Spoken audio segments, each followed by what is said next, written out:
Hey everyone, so here is the theme and significance of the title Untouchable. Actually, as you know, मैंने previous video में part 1 में भी theme and significance ही लिया था. ये this is part 2 actually. So here we will cover about Mulk Raj Anand, then theme and significance, and at last conclusion. So here we go with Mulk Raj Anand. He was born on 21st 12 of December 1905 in Peshawar, British India, and died on 28 September 2004 at the age of 98 in Pune, Maharashtra, India. By occupation, he was a writer. His period was 20th century and genre was realistic fiction.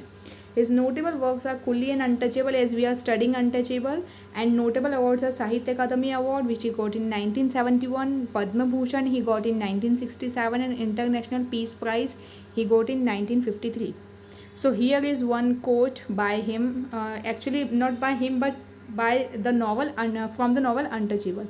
They always abuse us because we are sweepers, because we touch dung. They hate dung, I hate it too. Means the actually this can be a thought or thinking of Bakha in this novel. Bakha you know the protagonist of the novel, जो कि इसका एक तरह से हम कह सकते हैं नायक है पूरी नॉवल का.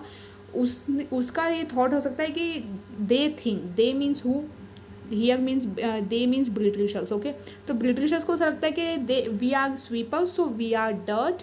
एक्चुअली इनको खुद को भी किसी भी पर्सन को ऑब्वियसली टॉयलेट्स क्लीन करना ये सब कोई अच्छा नहीं लगेगा. और अपने घर की बात अलग होती है, लेकिन दूसरों के घरों में भी वो सबकी जगह पे सफाई करना, मतलब उनकी पूरी कौम या उनको कह लो कि पूरी उनकी कास्ट एक अनटचेबल्स की बना के रखी हुई है, जिनको छूत बुलाते हैं वो लोग. तो ऐसी सिचुएशन में ना वो बोलेगा कि they hate dung, I hate it too. Okay, hope this is understood. Now here is about theme and significance of the title Untouchable. So one by one we will study all these three themes here today. So first is theme of social realism.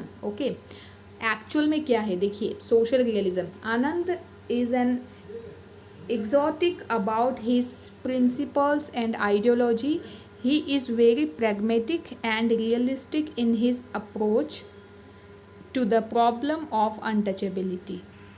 तो यहाँ पर ये बात बताने की कोशिश की कि आनंद, मुल्कराज आनंद ने अपनी खुद के वो प्रिंसिपल्स और आइडियोलॉजी को लेकर ना बहुत ही सटल हैं एक्चुअली, कि उन्होंने जो pragmatic realistic in his approach to the problem of untouchability, तो वो ना बहुत ही रियलिस्टिक अप्रोच को फॉलो करते हुए उन्होंने इस नॉवल को लिखा है. रियलिस्टिक मैंने आपको एक्सप्लेन करने की कोशिश की थी प्रीवियस वीडियोस में भी कि ये जो इनका जो पीरियड रहा है, मतलब मुल्कराज आनंद का जो टाइमिंग वो 2004 तक रहा है. ओके, और बहुत पहले से, मतलब almost if we see on this previous slide here, so he was born in 1905 to 2004. His age was this. Okay, so according to this he has seen the time of pre-independence and post-independence as well.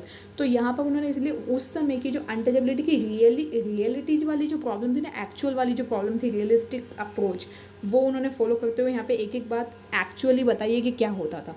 The theme of the novel is based on his childhood experiences. His means whose childhood experiences? Mulkraj Anand's childhood experiences. Anand has first-hand experience of the untouchables and their surroundings. उनको ना actual में बिल्कुल live उन्होंने देखा हुआ कि किस तरह से उनको ट्रीट किया जाता था अनटचेबल्स को. As a child he used to play with the untouchable boys. लेकिन हाँ, एज अ चाइल्ड जो आनंद खुद थे वो अनटचेबल बॉयज़ के साथ में खेलते भी थे, उन्हें कोई प्रॉब्लम नहीं थी. Bakha the hero is life is authentic. Okay, Bakha की जो खुद की लाइफ है, हीरोज़ लाइफ इज़ ऑथेंटिक, यहाँ पे उसकी लाइफ की ऑथेंटिसिटी को बताया है. As E.M. Foster says, untouchables could only have been written by an Indian and by an Indian who observed from the outside. तो अनटचेबल्स जो है ना वो एक्चुअली ये किन के द्वारा लिखे हुए हैं, मतलब किसने टाइटल दिया, ये खुद इंडियंस का ही एक्चुअली दिया हुआ टाइटल है. कोई ब्रिटिशर्स ने तो आके हमें ये सब बोला नहीं था कि that you are untouchables and all. उनका बस वो एक ही नाम से बुलाते थे, ब्लैकीज करके.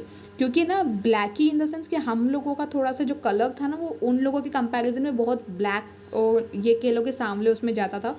तो इसलिए वो ब्लैकिस्ट बुलाते थे, लेकिन उन्होंने अनटचेबिलिटी जैसी कोई चीज़ इजाद नहीं की थी, ये सिर्फ इंडियंस का थॉट प्रोसेस था, and by Indians who observed from outside. Okay, no European however sympathetic could have created the character of Bakha. किसी भी यूरोपियन ने इस कैरेक्टर बखा के कैरेक्टर को क्रिएट नहीं किया है, because he would not have known enough about his troubles. क्योंकि उनको नहीं पता, ये जो यूरोपियंस जो बाकी कंट्रीज़ के लोग हैं, उन्हें कैसे पता चलेगा ना कि बखा जैसे किसी भी कैरेक्टर की लाइफ में क्या क्या प्रॉब्लम्स या ट्रबल्स चल रहे होंगे. ये तो कोई वही इंसान बता सकता है जिसने खुद ने लाइव देखा हो, which is Mulk Raj Anand. So theme of social realism is this. Okay, actually next slide में भी मैंने वही कवर, इसमें सोशल रियलिज्म की तो यही स्लाइड है. Next is about theme of untouchability. देखो पूरा नॉवेल इसी पे बेस्ड है. Okay, the cruelty and tyranny perpetrated on Bakha's peculiar to the untouchables alone, although they shared the common hardship and indignity with other outcasts.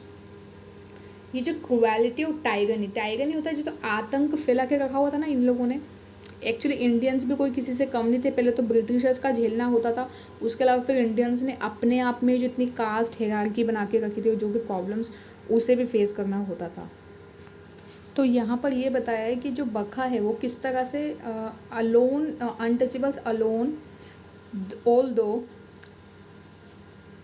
They share the common hardship and indignity with the other outcaste. एक common hardship दो share करते थे सारे लोग, लेकिन उसके बावजूद एक थोड़े से हायरार्की सिस्टम को फॉलो करते हुए, कोई ऐसी नीड नहीं थी, फिर भी अनटचेबिलिटी का कंसेप्ट पता नहीं कौन लेकर आया और फिर उसको फॉलो करते चले गए. Everybody detests them and loathes to accept anything from them and to give anything to them. मतलब कोई भी उनको आके कुछ भी बोल रहा है, कुछ भी कर रहा है उनके साथ में, ये सारी चीज़ें ना, ये मतलब अनटचेबिलिटी के क्राइटेरिया में सारी फॉलो होती थी. सो यहाँ पे मैंने उसी चीज़ को कंटिन्यू करते हुए आगे लिखा है. The confectioner picks the coin after washing it. Okay, when Bakha exchange it for some sweets.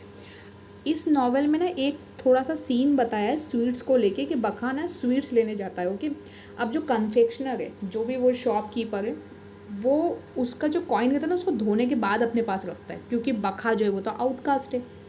Okay, तो यहाँ पर वो उसको धो के अपने पास रखता है. दे रैप दैम इन पेपर. किस चीज़ में? वो जो बचे हुए पेपर थे, जो भी जो स्वीट वो लेने आया था, जलेबीज लेने आया था एक्चुअली, उसको पेपर में रैप करके throw as a butcher throws a bone to a dog.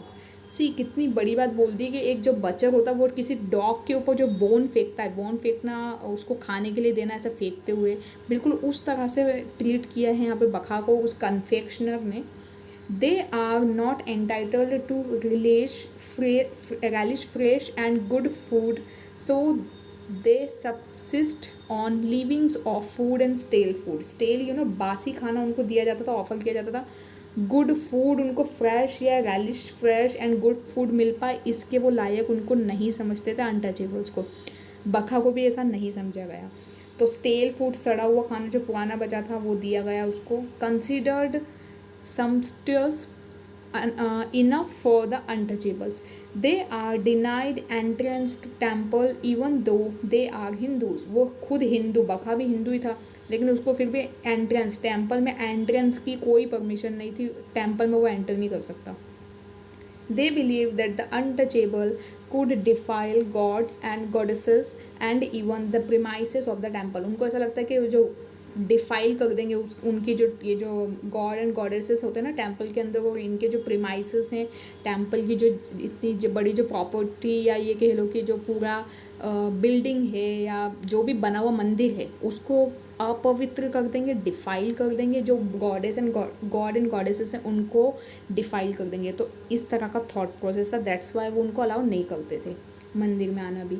Then this hypocrisy पाखंड जिसको कहते हैं. तो पाखंडीपन मतलब ये कि फालतू का ही कुछ भी रूल्स बनाए हुए हैं और उसको फॉलो किए जा रहे हैं. खुद भले ही वो कुछ भी अंदर से पर्सन कैसा भी हो, लेकिन सामने वाले को आप ना जैसा खुद को ट्रीट कर रहे हो वैसा नहीं कर रहे हो, तो that is hypocrisy of Hindu tradition is well portrayed by Anand. तो यहाँ पे आनंद जी ने ना, मुल्कराज आनंद ने बहुत अच्छी तरह से इसको डिफाइन करने की कोशिश की है कि किस तरह की अनटचेबिलिटी उस समय में प्रिवलेंट थी।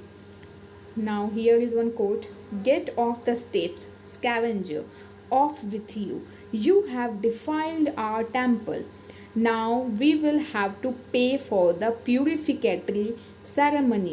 Get down, get away, dog. तो बखा को एज अ डॉग बुला के उन्होंने ट्रीट किया है और ये बोल रहे हैं कि आपने अंदर आके उस टेम्पल में आके उसको अपवित्र कर दिया, अब हमको उसको प्यूरिफाई करना पड़ेगा, प्यूरिफिकेशन एक सेरेमनी रखना पड़ेगी।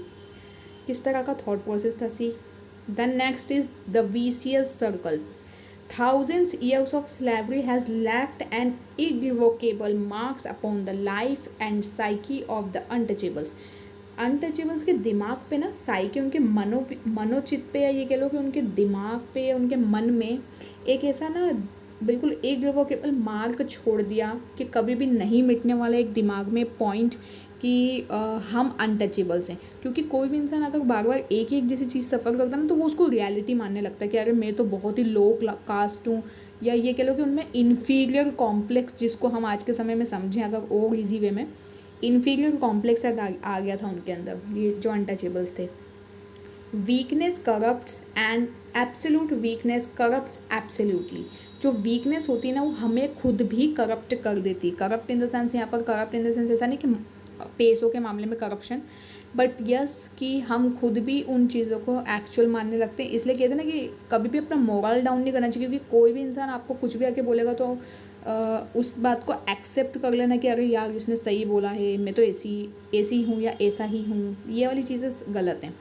देन नेक्स्ट स्लाइड पर भी वीसीएस सर्कल को कंटिन्यू करते हुए I have written here, Bakha a scavenger boy is caught in a vicious circle from which there is no escape. उसने खुद भी अपने आप को ना एक ऐसे वीसीएस सर्कल में, एक ऐसे बाउंड्रीज में बांध के रख लिया था। एक टाइम के बाद बखा ने भी डिस्टाइंड और subjected to clean dung and live in squalor. तो अपने आप को बिल्कुल ऐसा सब्जेक्टेड बना लेना, या अपनी डेस्टिनी ही मान लेना कि मेरा तो जन्म ही हुआ है डंग क्लीन करने के लिए, लोगों की गंदगी को साफ करने के लिए। He has to survive on food left over by the caste Hindus. उसको उस खाने पर सर्वाइव करना पड़ता था जो कि कास्ट हिंदूज के द्वारा फेंका हुआ था या सड़ा हुआ था। And for water depends on the mercy of so called patrons of Hindu tradition. जो दूसरे हिंदू ट्रेडिशन के जो लोग थे, उनकी दया भावना पे डिपेंड रहना पड़ता था पानी के लिए भी। क्योंकि मैंने आपको बताया था ना पिछले वीडियो में, मैं आपको लिंक दे दूँगी, उस वीडियो में भी मैंने ये बताया है कि link I will give you link in the description. उसमें मैंने ये बताया है कि जो पानी भरने की जो काम था यहाँ पे, वो मेनली सोहिनी करती है। सोहिनी इज़ द सिस्टर ऑफ बखा। तो उसको भी ना वहाँ पे बिल्कुल ऐसे नल पे जाके उसको खोल के पानी भरना अलाउड नहीं था। कोई पर्सन आके उसके बर्तन में ऊपर से पानी डालेगा तो वो लेके जाएगी, कोई नहीं देगा तो नहीं भी लेके जाएगी, मतलब ऐसी condition. Then health and hygiene are useless words for them.